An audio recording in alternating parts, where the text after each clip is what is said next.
Peace and love, family. Uh, I want to welcome everyone in. I want to share some very interesting information today. I think it's going to be enlightening to some, maybe new to others, but we're going to touch on it. And then, actually, when I'm done, I'm going to be going live again, probably at like, I don't know, 8 o'clock or something like that. And we're going to have another great show. So this is the Against the Grain podcast, like I've explained before. Maybe that name will change. I don't know if we're infringing on anybody at the moment with this. So if we are, excuse us. All disclaimers up, fair use, etc. So today, what we're going to discuss is going to be some very interesting information. Give me 1 second so I can get everything boom, posted up here. So as you can see, the title is The Origins of Ruth the Moabitess. And it also says, how did ISUPK get it all wrong? And I just want to be clear, this is not a shot necessarily at the organization, But there was a brother a few months back who made some claims about Ruth, and someone brought it to my attention. Um, I really wasn't interested in watching it, but when I watched it, it became apparent how misinformed the position of our Hebrew Israelite brother. I think his name is Captain. Uh, excuse me. I know I have it in here somewhere. It's it's on the thumbnail. You know what I'm talking about. Anyway, that guy, he was making some claims about Ruth and Moab and Moabites, Moabitish, uh, really Moabitish, and um, I'm one of those people who, when I hear something, I definitely, especially if it's something different from how I may uh, perceive the information. Let me switch the screen over here so I can basically be talking to you guys. I don't want to be looking away. Let me let's fix this. Okay. So I want to make sure I cover this information clearly because there were certain claims made. I just wanted to clear it up. So let me share my screen here. Excuse me.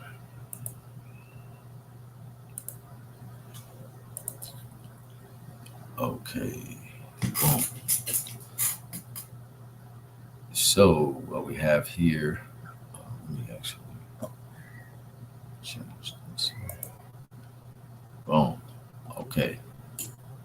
So hopefully everyone can see that clearly. Matter of fact, let me back it up just a little bit because the claim being made here is that Ruth in the biblical narrative, the question rather was, what is her nationality? Was she a Moabite, a Moabitess, or was she a uh, Israelite or an Israelitess, or was she Israelitish, or was she Moabitish? And so the argument began to, um, I guess, go into the direction of what is the meaning of ish. And a brother made some claims, and um, the issue, there's many issues with that claim. And we're going to explore that as well. Um, but we're just going to see, what is the consensus regarding Ruth and her actual origins. Not what does he say, because he went into some extended exegesis dealing with maps that really, I took a clip of it and I'm going to play it. The interesting thing about the clip is that uh, he claimed that all of that area, all of that land was Moab. It's just that they ended up killing, taking it. So um, I'm gonna play. I'm gonna play that, but I want to start here. So as you can see, Moab um, literally means of the father. Okay, let's see here. You can see the Hebrew Moab. these rep Moab. This makes, let me make this bigger. I'm sorry if you guys can't see that. My apologies. All right, so as you can see here, Moab, Moabite, Moabitess, right? Moab, Moabitish. All of these things are part and partial. As you can see here, you can Greek for Moab. So we understand what we're looking at on a basic level. Now we look at Moabite. You can see here Moab, Moabite, Moabite, Moabitess, Moab, Moabitish. Okay, you can see. We'll continue. Hopefully that was large enough. Hold on.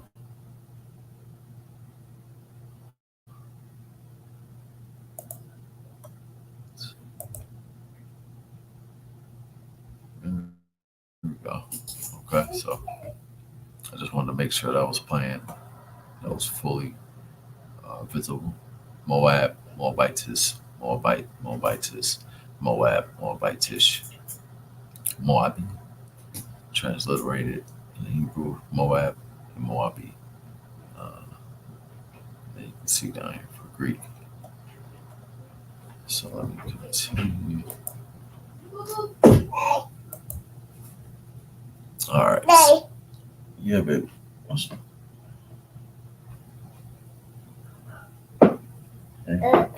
Yeah, hold on one second. Okay. Close that phone. Thank you. All right, so that was my baby. He's almost 2. He just kind of came in like, "What's up, Pop? What's going on?" So, sister grabbed him. But here we go. New World Encyclopedia, Moab. Let me make this a little bit bigger because I'm gonna go ahead and read this so that we're all on the same page. Moab, Hebrew Moab, Greek Moab, is the historical name for a mountainous strip of land in modern-day Jordan, running along the eastern shore of the Dead Sea. In ancient times, it was home to the kingdom of the Moabites, a people often in conflict with their Israelite neighbors to the west. The Moabites were a historical people whose existence is attested to by numerous archaeological finds, most notably the Mishnah Stele, which describes the Moabite victory over the unnamed son of King Omri of Israel, 2 Kings 3. Their capital was Dibon, located next to the modern Jordanian town of Dibon. In the Bible, the Moabites are said to be descended from Abraham's nephew Lot, and were thus not included among the peoples to be driven out by the Israelites when they entered Canaan. You heard that part. The Israelite tribes of Reuben and Gad settled among them, sometimes living peacefully and occasionally causing concern of disloyalty among other tribes. King David was of Moabite lineage through his grandmother Ruth. Let me repeat that again. King David,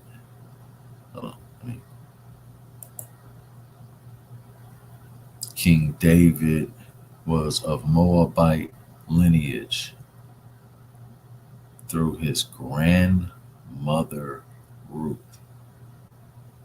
Okay, and we're going to go deeper into that because we're going to talk about who was Ruth's father. Let's dig a little bit deeper, y'all. Hold on. Let's see here. In the biblical narrative, the Moabites were relatives of the Israelites, sharing a common ancestor. Let's see if I can make this bigger for you guys. Boom. Let me get off the screen so you can see that. The biblical narrative, the Moabites were relatives. In the biblical narrative, the Moabites were relatives of the Israelites, sharing a common ancestor, Terah, the father of the brothers Abraham and Haran. Haran was the father of Lot, who was the father of Moab and Ammon.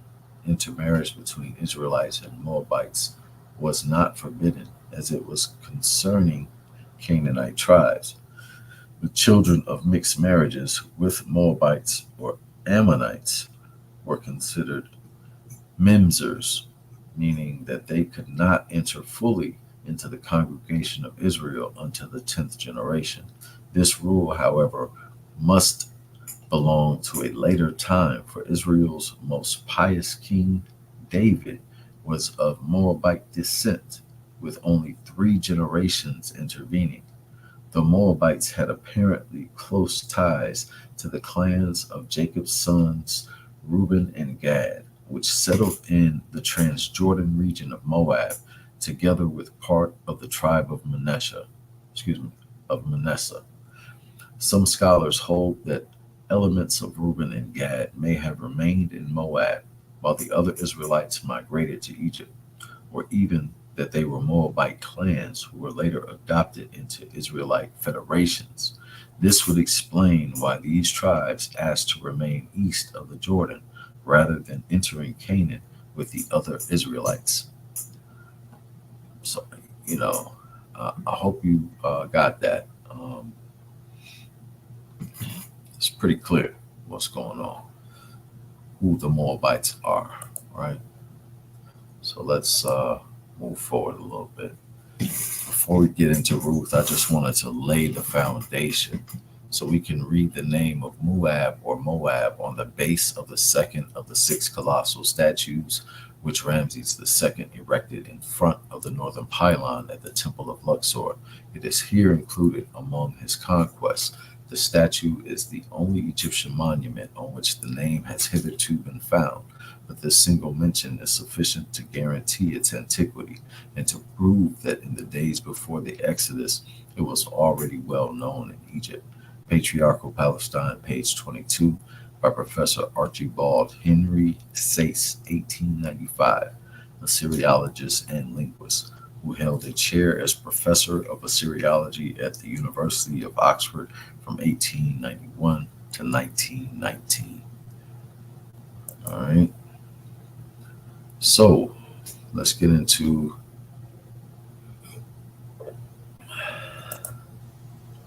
the first piece or the first question. So the real question was around not only Ruth being, what was Ruth a Moabite or an Israelite, but was Moabitish, saying that she was an actual Moabite, or as the brother was trying to argue, saying Moabitish is like a Moabite, like she just lived there. So she's not really a Moabite, but she lives there, so she's Moabitish, right? So, as we can see, I don't want to make any claims. I just want to go ahead and just read the data. As they say, source up. So, we're going to source up. This is my first source, Moabitish. Let's go to the next one. It seems to me that these are all synonyms for Moabite, right? And go to the next one. All right, let's make that a little bigger. So here is the actual, I guess you can say, this is the actual line that is in contention. So Ruth 2:6, and the servant that was set over the reapers answered and said, "It is the Moabitish damsel that came back with Naomi out of the country of Moab." I mean, I don't know about you guys, but it seems pretty simple to me. What's being said here. I mean, they're saying the Moabitish damsel. When you say ish, this does not mean like,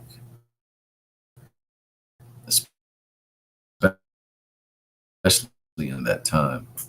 And what I'll end up showing is that this ish has a much, I guess you can say, recent date of use in the form of like.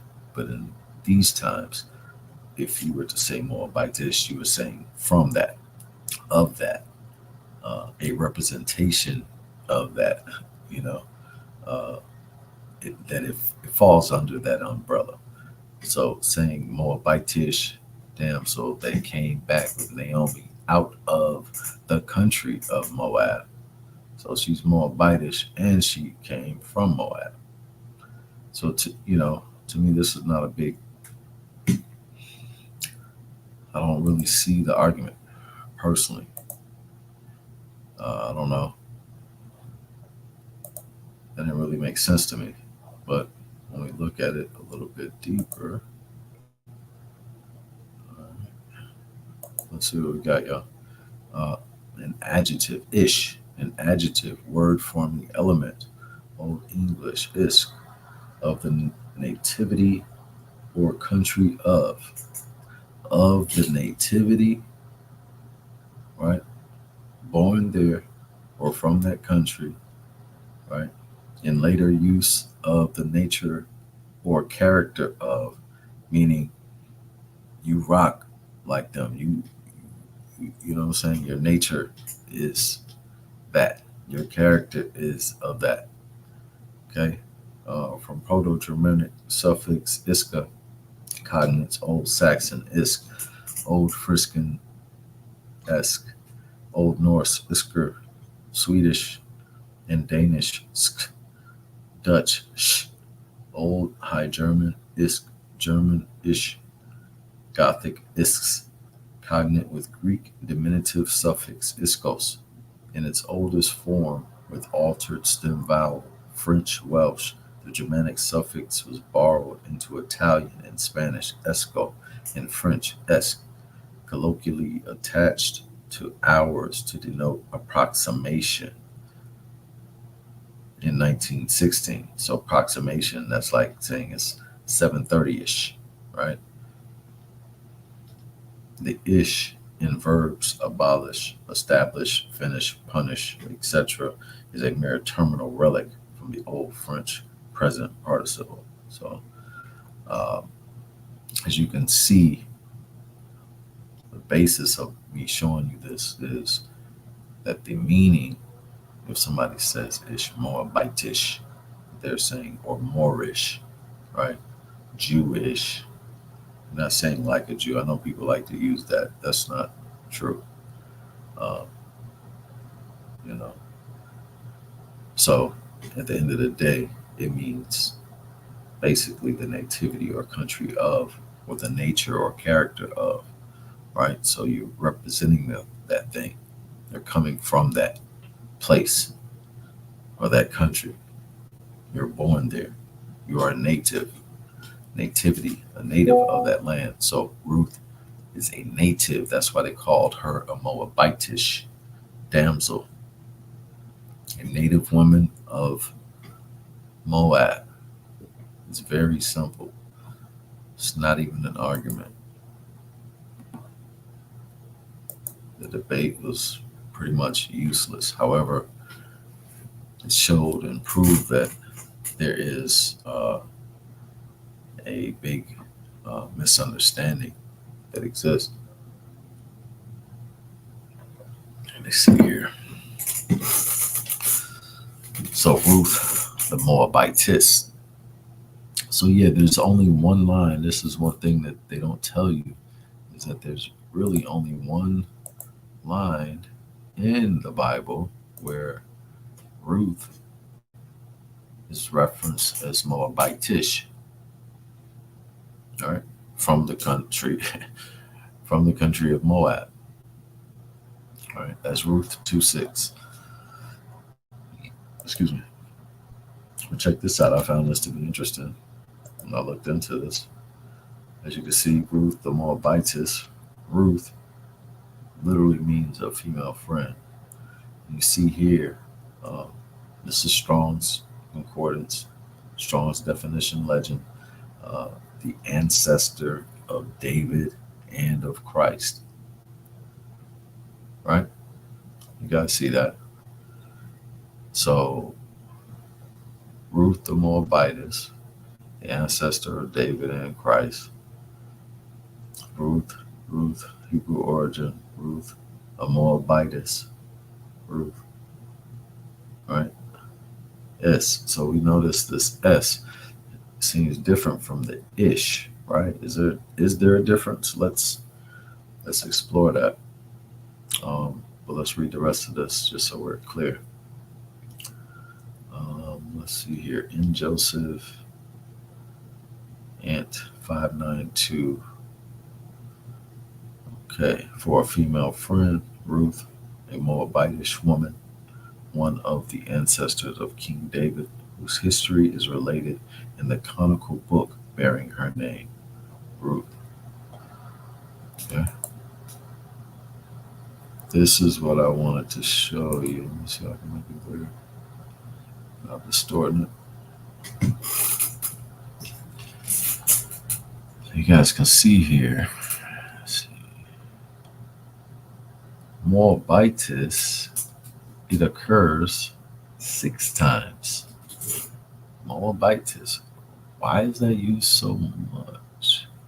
So I just wanted to get this on here. So Ruth 1:22, because they didn't mention any of this in the debate. It may have been mentioned briefly. I may have forgotten, I may have missed that, but I didn't see anybody. This was not brought up. It turned into some kind of weird, I want to learn from you session. So I'm not sure. But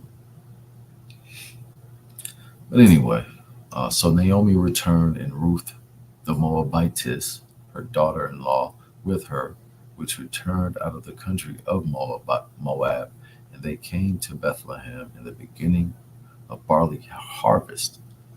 Okay, Ruth 2:2. And Ruth the Moabitess said unto Naomi, Let me now go to the field and glean ears of corn after him in whose sight I shall find grace. And she said unto her, Go, my daughter. Now, one thing I'll say, now you can see I just pointed out 2 places where they use the term Moabitess. Now, in the beginning of this demonstration, I showed you Moabite and Moab, right? And it had this word up there with Moabitish, right? So we're going to go a little bit deeper into what a Moabitess is. We've already figured out what Moabitish means, right? But we see Ruth being referenced here. Again, she's not being referenced as an Israelite woman, as the brother contended. And this is quite interesting because Ruth is only mentioned as a Moabitess 6 times and Moabitish 1 time. So that's 7 times she's referenced being from Moab and none being from Israel. So let's keep reading. I'm going to read that over Ruth 2:2. And Ruth the Moabitess said unto Naomi, Let me now go to the field and glean ears of corn after him, in whose sight I shall find grace. And she said unto her, Go, my daughter. Right? Let's see. Let's change it. There we go. Go, my daughter. Ruth 2:21. And Ruth the Moabitess again said, He said unto me also, Thou shalt keep fast by my young men until they have ended all my harvest. Ruth 4:5. Then said Boaz, What day thou buyest the field of the hand of Naomi, thou must buy it also of Ruth the Moabitess, the wife of the dead, and raise up the name of the dead upon his inheritance. Ruth 4:10. Moreover, Ruth the Moabitess, the wife of Mahlon, have I purchased to be my wife, to raise up the name of the dead upon his inheritance, that the name of the dead be not cut off from amongst his brethren, and from the gate of his place ye are witnesses this day. Here we go. 2 Chronicles 24:26. And these are they that conspired against him, Zabad, the son of Shemith, and Ammonites, and Jehezabad, the son of Shimrith, a Moabitess. So this is another Moabitess that's mentioned. I mean, if anybody has any questions, I see a question in here. I do actually. Okay. Cool. Okay, got you. I see you, Nakfa. I'm going to send you a link in just a second here. Give me 1 second. Let me see here. 2 Chronicles 24:26. And these are they that conspired against him, Zabad, the son of Shimroth, and Ammonites, the Jehozabad, the son of Shimrith, a Moabitess. Okay, I just read that. My bad. Anyway, you get my point. So I'm not sure what the brother was really saying. I'm gonna blow this up a little bit so you can see this. Old Testament Hebrew for Moabitess. Okay, translated Moabite, Moabitess, Moab, Moabitish. I mean, I'm not sure again what the brother's real contention was, because every time you dig, here you go. So we go into the dictionary, International Standard Bible Encyclopedia. We've been all through the Blue Letter and all through the Strong's Concordance. Now we're in International Standard Bible Encyclopedia. Moabites, Moabia. So Moabites, right?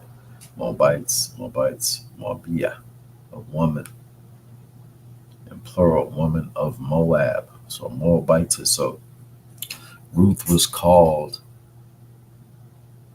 Moabites 5 times, and Moabitish one more time. So that's 6 times.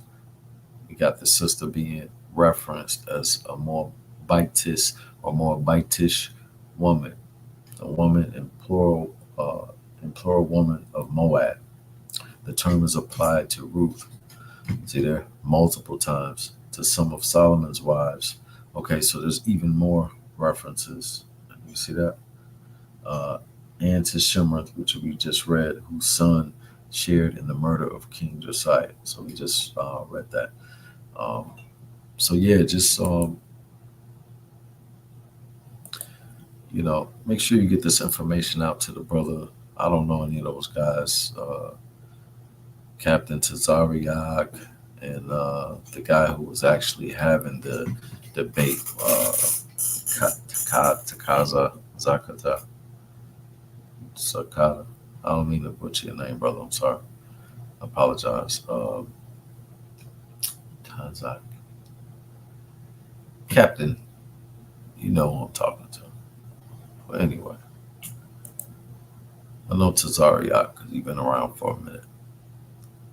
Is the other guy Katazar? Katazar, is that right? I may have it mixed up with somebody else. But anyway, so we can see here now that we've explored Ish, now we're exploring S, right? We just found many different forms of S. So we can see anytime we use ESS, we're talking about the feminine suffix, right? So it's denoting a feminine version of whatever we're talking about.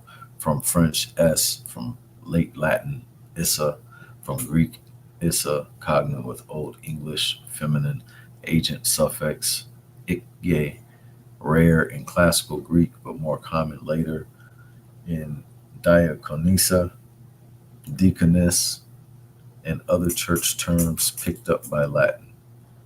So, yeah, just another example just to show and prove of what we're talking about. Here we have the history of S. Like, I'm gonna cross reference.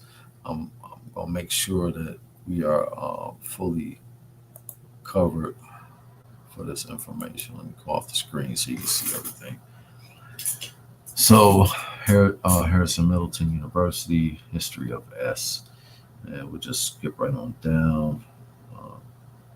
S from the S of it's a Greek. We just talked about all of that, right? Merriam-Webster online. English borrows words from many languages. One way to identify the origin of a word is to look at the word parts. Today's blog will outline some details about the suffix s or s when investigating a single morpheme such as s. The dictionary is a good place to start. In this case, the Merriam-Webster dictionary lists s as a noun suffix, which means female. In other words, s does not mean female by itself, but that when attaching it to a specific noun, that noun becomes gendered. So instead of steward, we have stewardess, or a female flight attendant, for example. Instead of host, we have hostess. Just like for Moabite, we have Moabitess. So this is not any rocket science involved here, or Moabitish. So I'm just rolling through these. So what was Ruth? What race was Ruth in the Bible? And this is, as you can see, Jewish Women's Archive.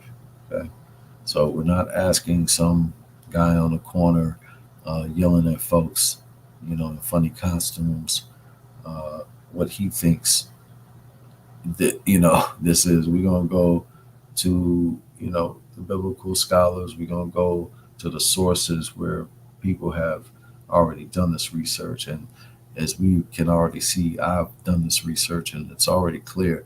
But now we're just looking at what others have to say.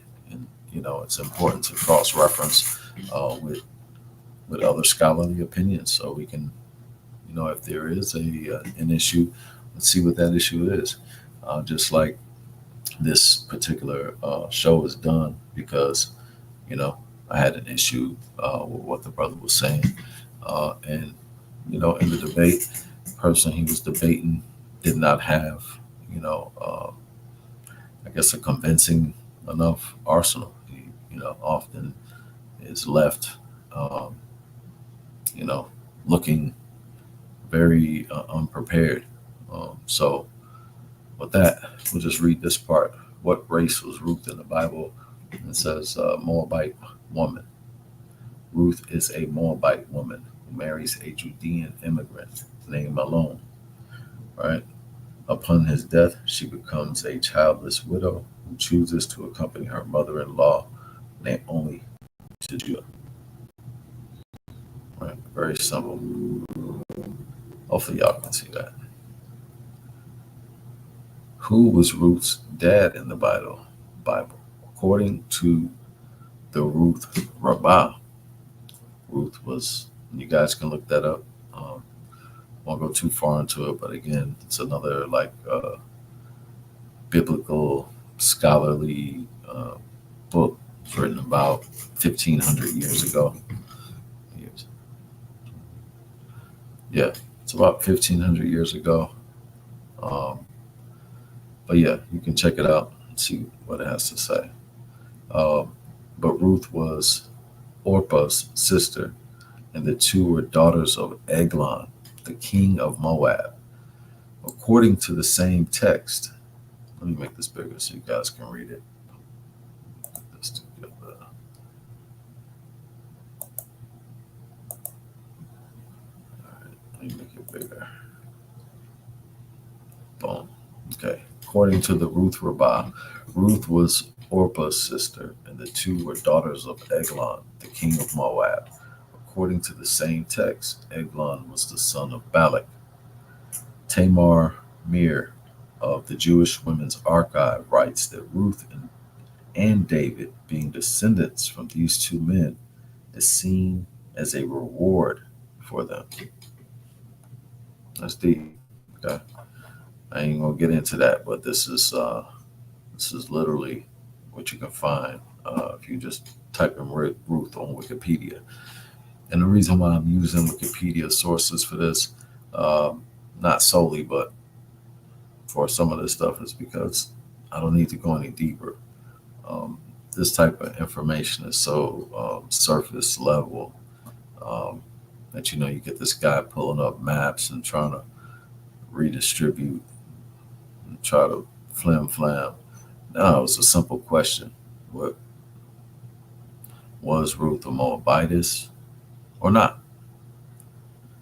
Um, and it says it 5 times. Let's use a Moabitess, and 1 time let's use Moabitish.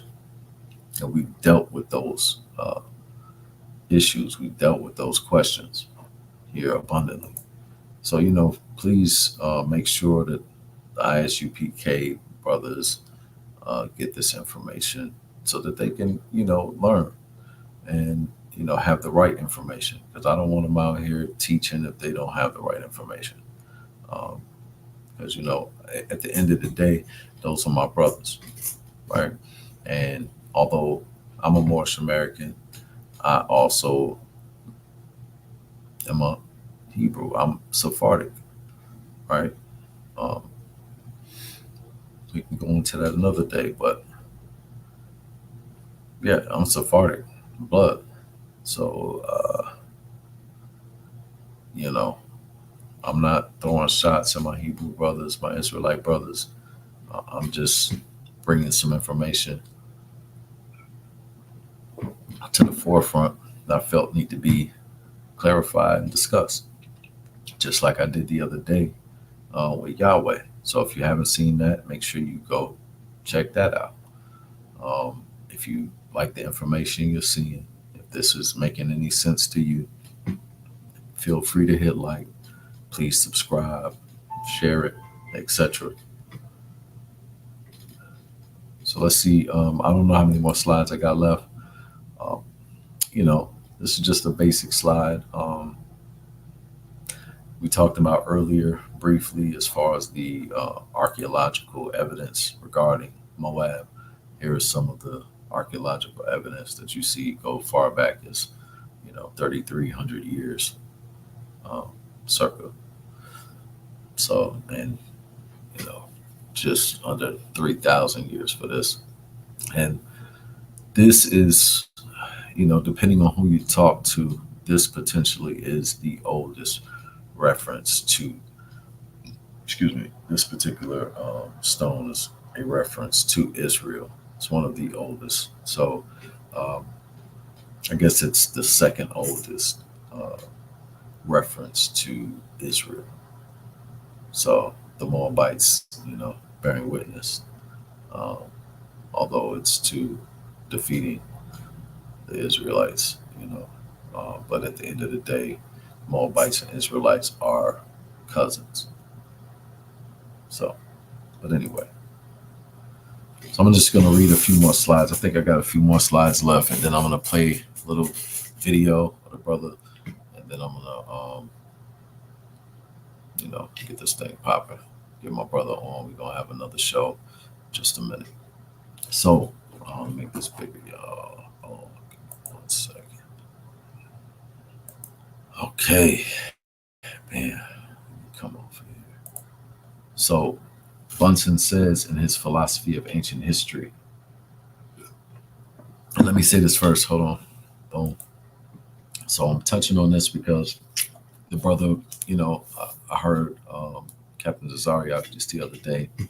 He was speaking to my brother on a live, and he was saying some pretty, I just don't want to say ignorant things regarding Africa and Ham, and it's like claims to be a Hebrew Israelite. I don't think he really knows what that is. Like, he doesn't have a clue. So we're gonna read a few slides so we can get more clarity into who the people of Canaan really are, the people of Moab, and how the Hebrew Israelites fit into this. And I'm not even going to go all the way into it.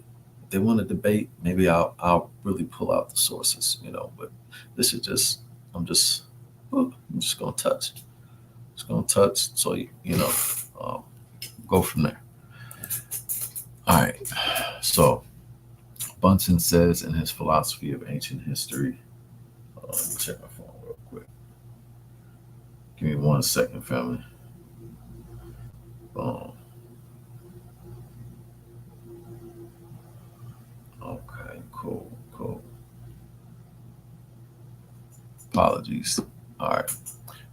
Bunsen says in his philosophy of ancient history, the Hamitic family, as Rawlinson proves, must be given the credit for being the fountainhead of civilization. This family comprised the ancient Ethiopians, the Egyptians, the original Canaanites, the old Chaldeans.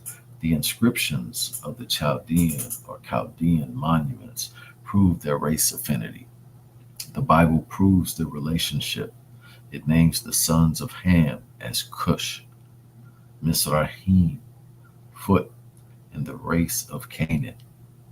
Mizrahim peopled Egypt and Canaan, the land later possessed by the Hebrews. Foot located in Africa, and Cush extended his colonies over a wide domain. Philosophy of Ancient History, Bunsen, page 51. So, don't count your eggs before they hatch, brother. Like, you know, if y'all have different opinions about people and where you might come from and the origins of your people, you might want to keep it to yourself until you've done some more research, because you sound silly to those who have. So to be out here, ignoring Africa, you you're not. It's sad. Okay,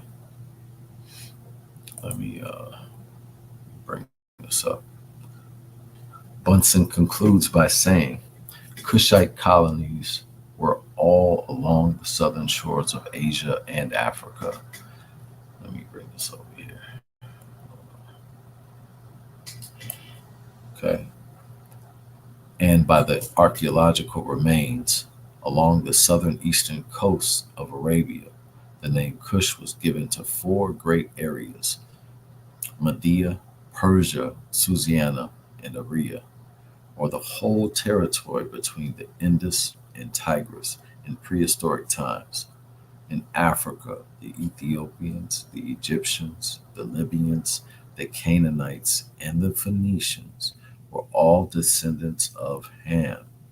They were a black or dark colored race and the pioneers of our civilization. They were emphatically the monument builders on the plains of the Shinar and the valley of the Nile, from Meroe to Memphis. In southern Arabia, they erected wonderful edifices. They were responsible for the monuments that dot southern Siberia and in America, along the valley of the Mississippi down to Mexico, and in Peru, their images of monuments stand a voiceless witness. This was the ancient Kushite empire of Ethiopians that covered three worlds. So, when I'm having this conversation, I'm really having this conversation, family. Um, we're going to continue a little bit further because I don't think the brother understood or understands what a Hamite is. So let's look further into it. A descendant of biblical Ham, Hamitic, used in reference to Egyptian and other peoples of North and Northeast Africa, but popularly a Black African, a Negro. Okay, so you see how this is who it's pointing at, what they're talking about. you are who you are, but you're not who you're not. And that's all I'm gonna say for the moment on that. Hamitic, of or pertaining to the language group that includes ancient Egyptian, Berber, Gala, etc. From Ham, Cam, name of the second son of Noah, Genesis 18:19, uh, whose four sons, or is that not okay? So Genesis, whose four sons were popularly believed to have populated Egypt and adjacent regions of Africa.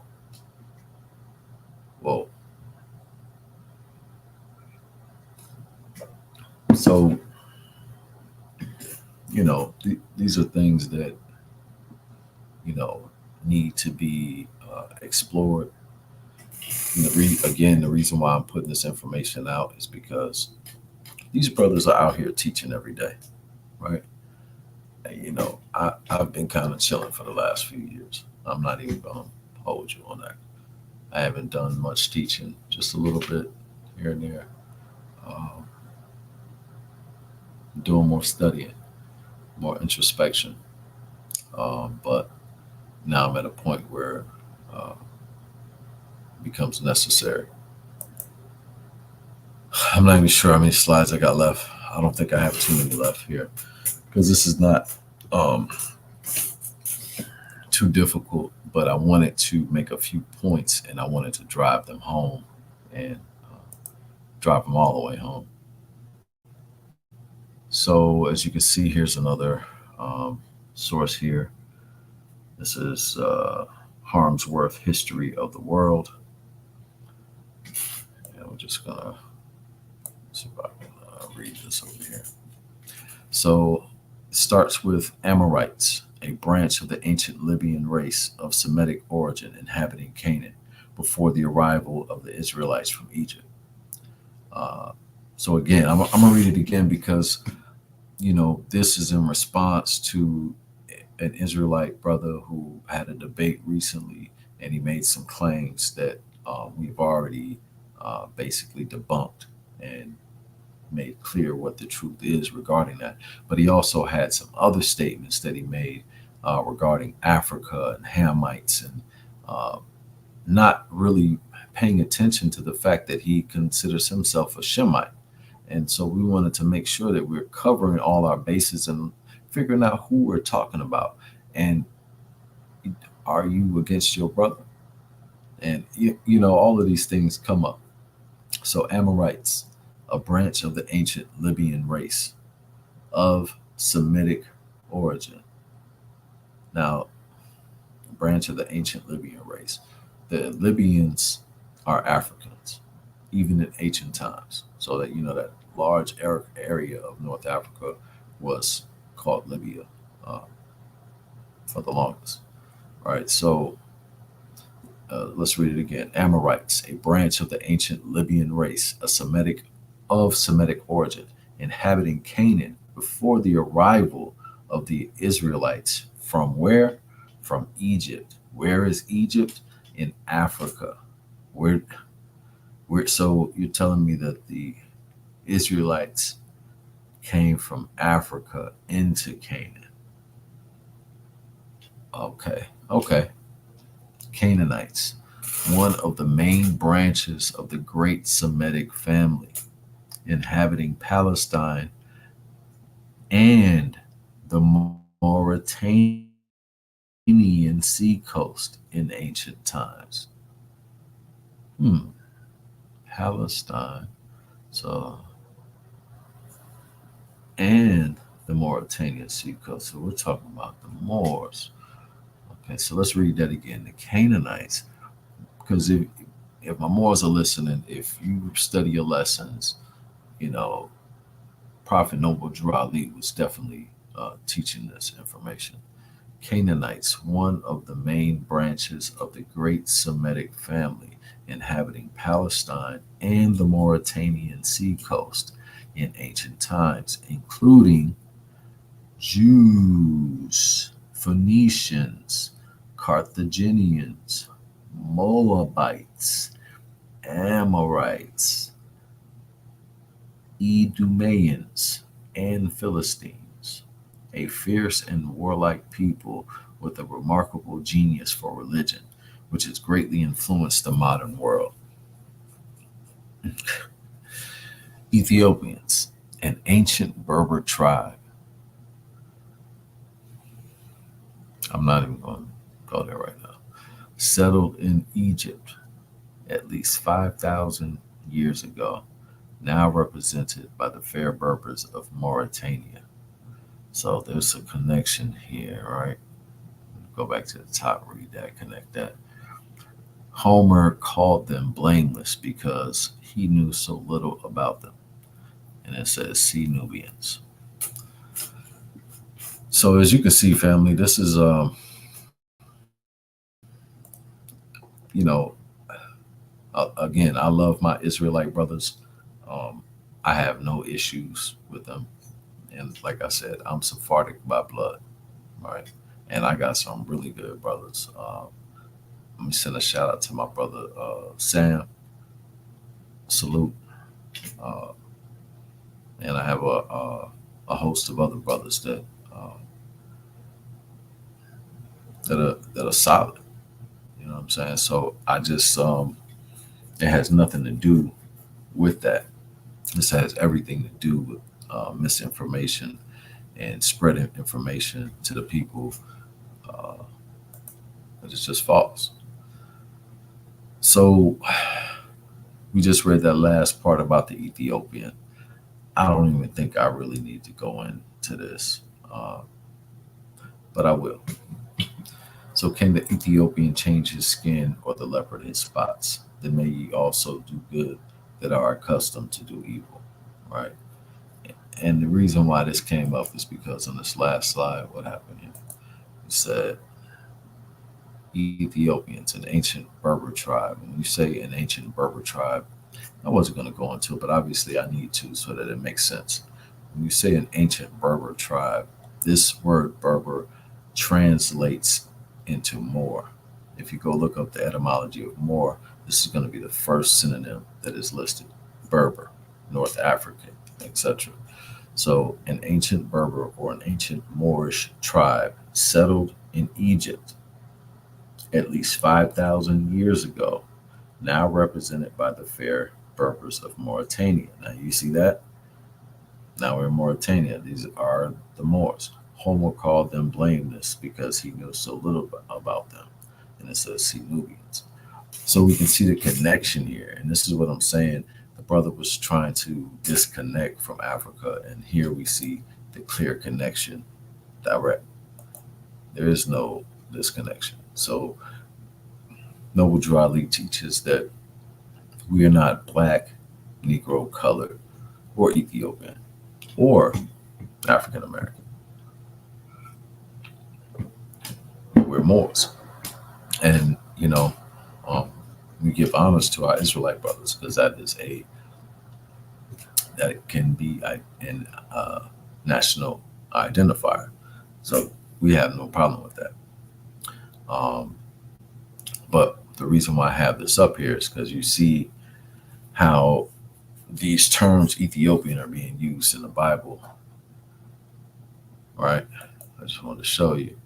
So when we go into this particular etymology, we see a page from Ella Levite, the 16th century Yiddish, Hebrew, Latin, German dictionary contains a list of nations, including the word, can't see that, Cushite or Cushi, translated to Latin as Aethiops and into German as Moor, right? So you can see that here, Moor.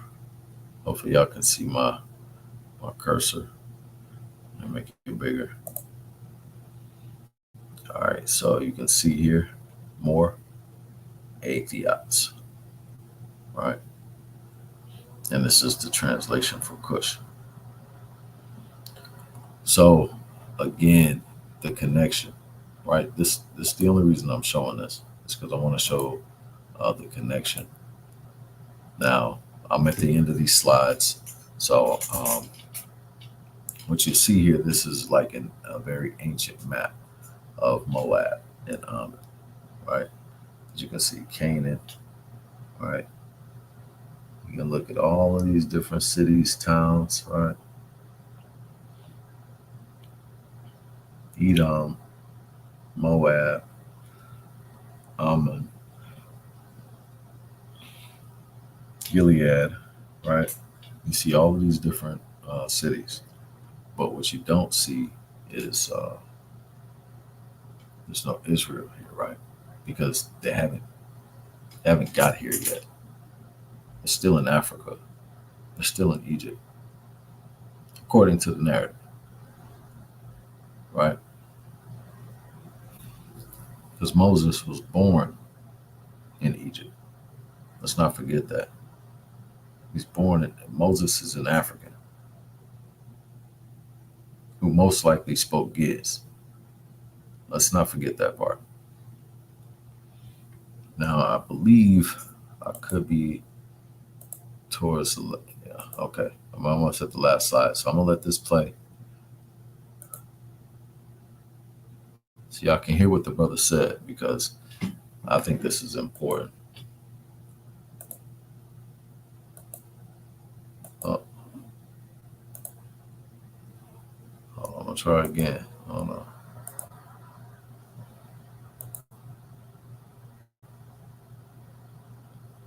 I'm not gonna let him get away that easy. Hold on.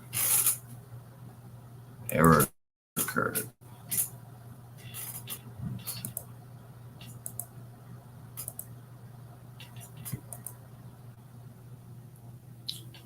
All right, this is what I'm gonna do. I'm gonna stop sharing just for a second. I'm gonna refresh that page because it has been up for a minute.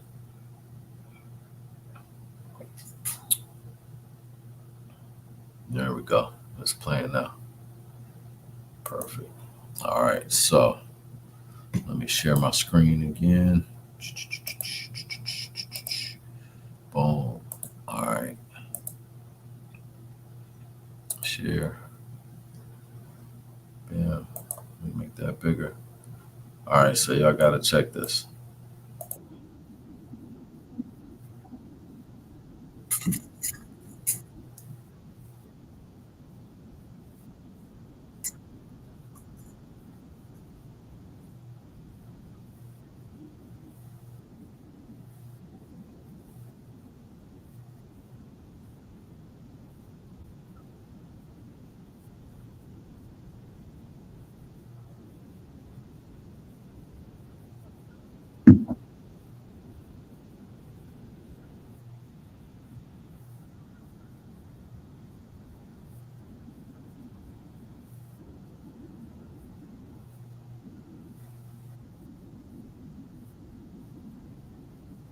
You heard that, right?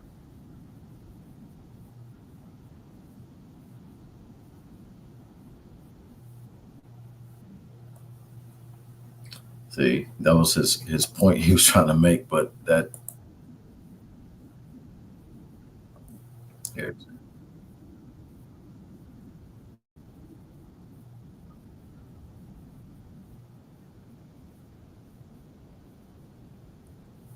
I missed it again. Bring it back.